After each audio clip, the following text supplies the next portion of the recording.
There was such competition for this. There are no government guarantees. It's pure demand-based risk. But yet we were able to attract the investors on the basis of simple financial structure. So it demonstrates that even in the financial crisis, we can move forward. About 1 minute left, so I will go quickly then to really my conclusions and my recommendations. As we've seen, things are changing since the crisis. Kazakhstan is well-positioned, uniquely well-positioned to develop a vibrant PPP program. But in order to do this, it's going to have to take concrete measures and play within the international spectrum in terms of what's happening in the infrastructure finance. Specific recommendations, because I prefer to be specific, is one, work on transaction design. Make sure your transactions are designed in accordance with project finance principles. Clear risk distribution. Everybody else here today has talked about it. Hire experts that can help you do your first pilot transactions, whether it's a PwC, the IFC, or whoever it may be. Bring in somebody who can at least help you with a pilot project to attract the right investors. We've talked a great deal about legislative reform, and I think anyone who has read the legislative amendments that have been proposed agree that they're a step in the right direction. But the entire legislative framework in Kazakhstan is incredibly complex. It's a deterrent to investors who can't navigate it. Every time you turn the page, there's a new law impacting how you will operate. So simplify the law if at all possible, because it's not only about the deficiencies which you're overcoming, but it's also about making it user-friendly. Institutional reform is mandatory. The approval processes for the regions and others to be able to execute a PPP are far too complex. Projects are dying before they can get to the market because the institutional process is too long. And my final recommendation, as I've just heard the bell, is pilot projects. Wrap your PPP program around 1 or 2 pilot projects that can be successful. Amend the legislation on the basis of the needs of those and move forward. And I'm sure that Kazakhstan will be successful. And USAID, Deloitte, and myself will always be here to help you. So thank you very much.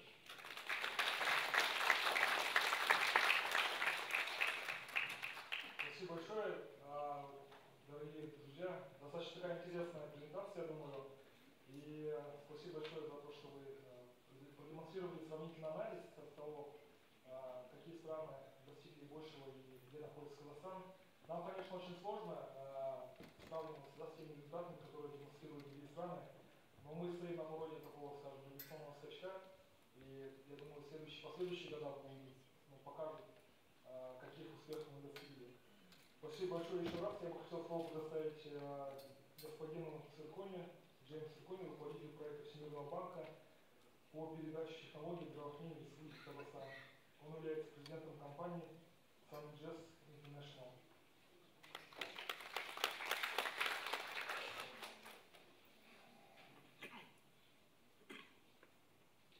Good afternoon, thank you, and thank you to the PPP Center for the invitation. Thank all of you for staying awake this afternoon.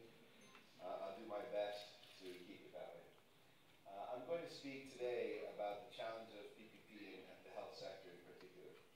We've heard a lot about the challenges in infrastructure in emerging markets from the previous speakers. And the situation in the healthcare sector is equally or more challenging.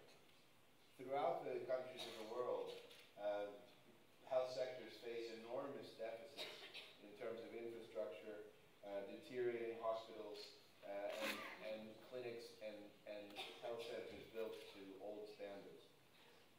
In addition, the healthcare infrastructure is clearly not patient-focused, and that's what we're here to develop in the future.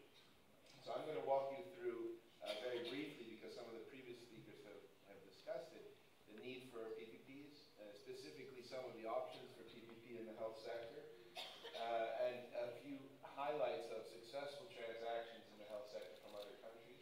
And finally, I'll close with lessons learned if the bell hasn't gone off. For me, this image characterizes the situation in PPP, not only in Kazakhstan, but in many sectors throughout the CIS. Here we see an old, non-patient, in fact, in this case, cow-centric building, as opposed to the new modern hospital infrastructure that is clearly patient-centered and built according to the best environmental and patient safety In reality, the gap is huge. The World Bank estimates in CIS countries alone, the infrastructure gap in the health sector could be as high as 45 billion. According to estimates that we've made for Kazakhstan, the range is between $3 and $7 billion over the next 10 years. Clearly, this infrastructure gap is greater than the available public funds, and that's where the PPPs become an interesting option for the government to consider. We know that PPPs are developed in a response to the need to finance public investments with private funds, but we know also that PPP projects bring a number of benefits that have been mentioned throughout the day. They deliver infrastructure more quickly. We can see in the case of 100 Hospitals project in Kazakhstan how many of those projects are already 3 or 4 years behind schedule. If we're able to mobilize private sector resources and capital to accelerate the procurement process, we'll be able to deliver greater efficiency more quickly. And as we've heard from our colleague in Russia, we'll be able to deliver potentially many more projects in a much shorter period of time. But we also know that the private sector will be able to mobilize innovation and improve quality over time. The classic design, as many of you know, for PPPs reflects the options for design, finance, build, operate, and deliver services. And in the health sector, particularly two specific issues that separate some of the other sectors, and that is the difference between the facility management side and the management of the integrated services, in many cases, staff. So are we going to have an integrated PPP where the operator manages the hospital and all of the services, including laboratory, diagnostics, and the staff, or do we want the PPP operator to dedicate himself to only the facility management? And that's the main question that many countries have faced. But we know that PPPs can serve many purposes, and this slide shows a full range of options which go from on the far left side, simply the design and construction of the infrastructure, all the way through the integrated hospital management, including all of the ancillary and support services as an option to be considered.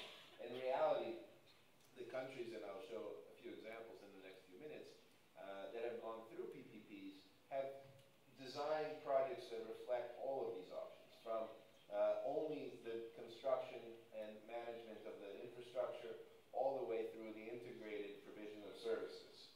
And Kazakhstan at this point is at this transition point of making the decision which way to go.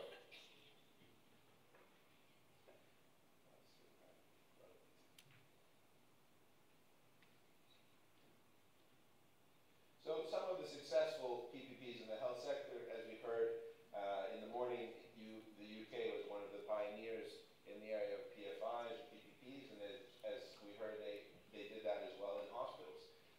Their hospital projects usually focused on management only of the infrastructure, but as that evolved into countries like Spain, they took a much more aggressive approach. And in the example of Alzira in Valencia, Spain, they actually tendered and let out the entire management of the network, including hospital and 47 clinics, under a single capitated payment. So for 580 euros per person per year, the concessionaire was allowed to manage all of the healthcare needs of that population.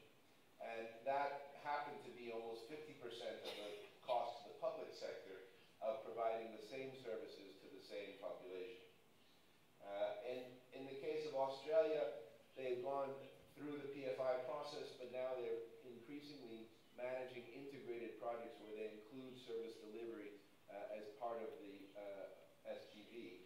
And Portugal also has an enormous pipeline of PPP projects that they have designed and experimenting with all of the range of options, but tending towards the integrated model. I won't go through all the details, but you have here a range of options, including Brazil, UK, Australia, and Spain, where you can see the characteristics of the transactions that run through these different ranges in terms of the scope of services.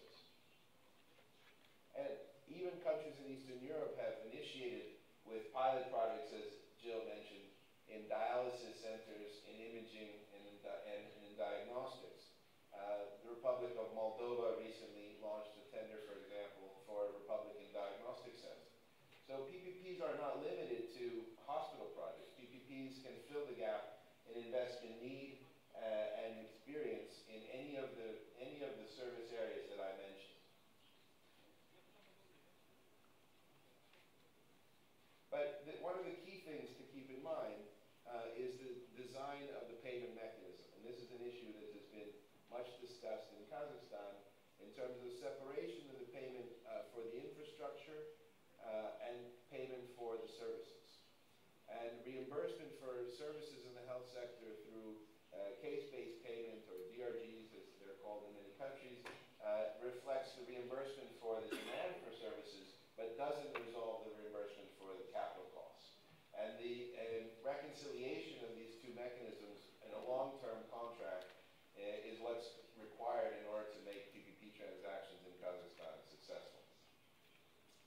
I'd like to provide you with an example of a prototype project that we see as viable in the case of Kazakhstan. This is an example of Kochekau City Hospital, which is a northern region from Astana. And you see that this hospital is a 30-year-old hospital built to standards from the Soviet Union in 1989. Very unuser-friendly. No cows in this case, but very unuser-friendly. And the hospital is also shares the city campus with 3 other hospitals: the Dermatological Hospital, Infectious Disease Hospital, and a perinatal center. And those hospitals are also equally deteriorated and in need of replacement. Now, according to the government resolution of the Republic of Kazakhstan, 2 of these facilities should be merged into multi-profile